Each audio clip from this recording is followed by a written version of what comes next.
ஆண்டவரும் இரட்சகருமாக இயேசு கிறிஸ்துவின் இனிய நாமத்தில் யாவருக்கும் அன்பின் வாழ்த்துல தெரிவித்துக் கொள்கிறேன். அருமையான தேவ பிள்ளைகளே, புதிய நாள், புதிய நம்பிக்கை தின தியானத்தின் மூலமாய் இந்த நாளில் கூட உங்களை சந்திப்பதில் நான் மிகுந்த மகிழ்ச்சி அடைகிறேன். அல்லேலூயா. இன்றைக்கு கூட கர்த்தர் நமக்கு கொடுக்கிற வார்த்தை என்ன? ஏசாயா தீர்க்க தரிசன புஸ்தகம் 54ஆம் அதிகாரம் 10வது வசனத்தை கூட வாசிக்க கேட்போம். மலைகள் விலகினாலும் பர்வதங்கள் நிலை பெயர்ந்தாலும் என் கிருபை உன்னை விட்டு விலகாமலும் என் சமாதானத்தின் உடன்படிக்கை நிலை பெயராமலும் இருக்கும் என்று உன்மேல் மனதுருகிற கர்த்தர் சொல்லுகிறார். மலைகள் விலகினாலும் பர்வதங்கள் நிலை பெயர்ந்தாலும் என் கிருபை உன்னை விட்டு விலகாமலும் என் சமாதானத்தின் உடன்படிக்கை நிலை பெயராமல் இருக்கும் என்று உங்கள் மேல் மனதுருகிற கர்த்தர் சொல்லுகிறாராம். தெய்வ பிள்ளையே, அவர் யாருங்க? நம்ம மேலே மனதுருகிற கர்த்தர், நமக்காக இரக்கம் பாராட்டுகிற கர்த்தர். எனக்கு யாரும் இல்லையே, எப்படியெல்லாம் என் பிள்ளைகளை நம்பியிருந்தேன் பிரதர், எப்படியெல்லாம் நான் மற்றவங்களுக்கு உதவி செய்திருக்கிறேன், எவ்வளோ காரியத்தில் மலை போல் நம்பியிருந்தேன், என் புருஷனை இப்படியெல்லாம் செய்வார் நான் எதிர்பார்க்கவே இல்லைன்னு ஒருவேளை பல விதமான காரியங்களில் சோர்ந்து போயிருக்கீங்களா? பயப்படாதீங்க. இன்றைக்கி ஆண்டவங்களே பார்த்து சொல்கிறாரு, மலை விலகினால் என்ன, பர்வதங்கள் நிலை பெயர்ந்தால் என்ன, என் கிருபை உன்னை விட்டு விலகலை. ஹல்லேலூயா. அப்படின்னா என்ன அர்த்தம்? நானே உன்னோடு கூட தான் இருக்கிறேன், நான் உன்னை விட்டு விலகலை. அவர் யார்? யோவான் 1:14 வாசிக்கனாலாம் அந்த வார்த்தை மாம்சமாகி கிருபையினால் சத்தியத்தினால் நிறைந்தவராக இருந்தாராம். அப்படின்னா அவர் தான் கிருபையான தேவன். தெய்வ பிள்ளை, அப்போது என் கிருபை உன்னை விட்டு விலகாது, நான் உன்னை விட்டு விலக மாட்டேன் அப்படின்னு ஆண்டு சொல்கிறாரு. எதை குறித்து நீங்கள் பயந்து போயிருக்கிறீங்க, கலங்கி போயிருக்கிறீங்க? பயப்படாதீங்க. ஒரு வேளை உங்களுக்கு உதவி செய்ய யாரும் இல்லாமல் இருக்கலாம், நீங்கள் தனிமைப்படுத்தப்பட்ட காணப்படலாம், ஒருவேளை நீங்கள் ஒரு அநாதை போல் இருக்கிறது போல் காணப்படலாம். பிரதர், நீங்கள் எல்லாருக்கும் உறவுகள் இருக்குது, பணம் இருக்குது, வசதி இருக்குது, ஆனால் உள்ளத்தில் சமாதானம் இல்லை, ஒரு லோன்லியாக ஃபீல் பண்ணுறேன், கலங்கி கொண்டிருக்கீங்களா? சமாதானத்தின் தேவன், கிருபையின் தேவன் உங்களோடு கூட இருக்கிறார்.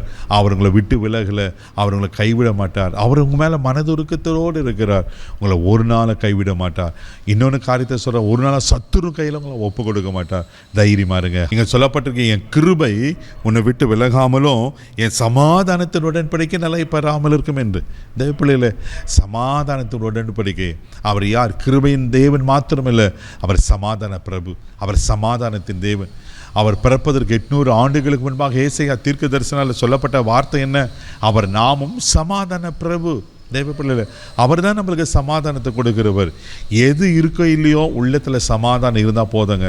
அவர் சமாதானத்தில் நிரப்பப்பட்டனா, அதனால தான் கொலோசியரில் வாசிப்போம், எல்லா புத்திக்கும் மேலான தேவ சமாதானம் உங்கள் இருதயங்களை ஆளுகை செய்ய கடவுதுன்னு. அந்த சமாதானம் இருக்கும்போது நீங்கள் பயப்படணும்னு அவசியம் இல்லை. சங்கீத புஸ்தகம் 29ஆம் சங்கீதம் 11ஆம் வசனங்களை வாசிக்கும் போது சங்கீதக்காரன் இப்படியா சொல்லுகிறார், வாசிக்க கேட்போம். கர்த்தர் தமது ஜனத்திற்கு பலன் கொடுப்பார், கர்த்தர் தமது ஜனத்திற்கு சமாதானம் அருளி அவர்களை ஆசீர்வதிப்பார். ஆமென். கர்த்தர் தமது ஜனத்துக்கு சமாதானம் அருளி அவர்கள் ஆசீர்வதிப்பாராம். தேவப்பிள்ளையில் அவர் நிச்சயம் உங்களை ஆசீர்வதிப்பார். ஆமென். சமாதானம் என்பதே ஒரு ஆசீர்வாதம் தானே. அந்த ஆசீர்வாதத்தை நான் அவங்களை நிரப்பி உலக பிரகாரம் கொடுக்குற பிரகாரம் இல்லை, என்னுடைய சமாதானத்தை நான் வைத்து போகிறேன்னு வாக்கு பண்ண கர்த்தர் அவருடைய சமாதானத்தை அவங்களை நிரப்புவார். பயப்படாதீங்க. மழை இல்லைனாலும் பரவாயில்ல, பர்வதம் இல்லைனாலும் பரவாயில்ல, கர்த்தர் உங்களோடு கூட இருக்கிறார். சமாதானத்தின் தேவன், கிருபையின் தேவன் உங்களோடு இருக்கிறார். அவர் உங்கள் மேலே இரக்கமுள்ளவராக இருக்கிறார். ஒரு நாள் அவங்க கைவிட மாட்டார். கண்ணுக்குள்ள முடி நம்ம செபிக்கலாம். அன்பு தகப்பனே, உமக்கு நன்றி சொல்லி துதிக்கிறோம், உம்மை ஸ்தோத்திரப்பா. ஆண்டவரே, உமக்கு நன்றி அப்பா. மலைகள் விலகினாலும் பர்வதங்களில் பெய்த என் கிருபை உன்னை விட்டு விலகாதுன்னு சொன்ன கர்த்தர் அப்பா, உமக்கு ஸ்தோத்திரம். நீர் கூட இருக்கிறீங்க, காய் நன்றி. பாதுகாத்து கொள்ளுங்க அப்பா.